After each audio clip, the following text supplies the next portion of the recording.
Hello बच्चों, let's read the question. Question says for any statements P and Q construct the truth tables for the following compound statements P और Q and negation Q.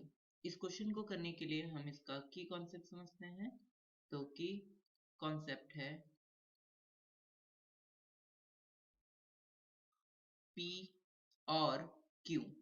हम इस तरीके से represent करते हैं. अगर P और Q दो जो स्टेटमेंट्स हैं वो और से कनेक्टेड हैं तो ये फॉल्स होता है कब?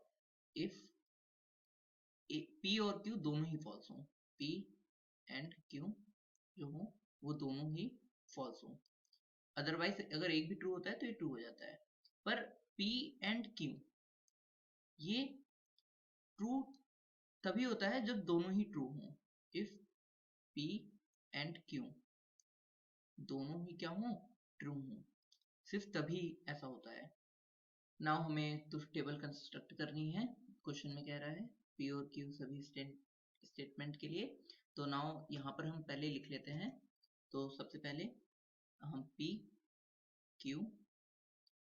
P और Q फिर निगेशन Q भी लिख लेते हैं और फिर इन सब का एंड ले लेते हैं. तो P और Q and negation of Q.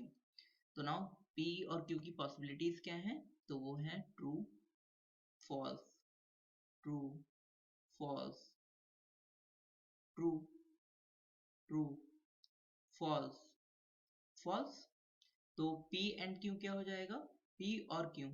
तो P और Q क्या होगा?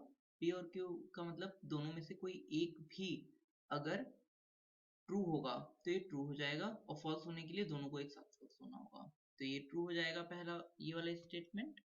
तो यहाँ पर ये ट्रू, ये भी ट्रू, ये भी ट्रू, बट ये फॉल्स हो जाएगा क्योंकि इस केस में दोनों ही फॉल्स हैं. निगेशन ऑफ Q मतलब Q का जस्ट अपोजिट हो जाएगा ये. तो ये पहला वाला फॉल्स, ये फॉल्स, ये ट्रू हो जाएगा और ये भी क्या हो जाएगा? ट्रू हो जाएगा. नाउ अब हम इन दोनों का और ले लेते हैं, इसका और इसका एंड ले लेते हैं. तो एंड में केस में क्या होता है? दोनों अगर ट्रू होते हैं तभी ट्रू होता है, अदरवाइज फॉल्स होता है. तो ये तो पहला वाला फॉल्स हो गया, फिर ये वाला भी फॉल्स हो जाएगा और ये क्या हो जाएगा? ट्रू एंड ये फॉल्स हो जाएगा जो कि इसका फाइनल आंसर हो गया. This is the final answer. Hope you understood it well. Best of luck. Thank you.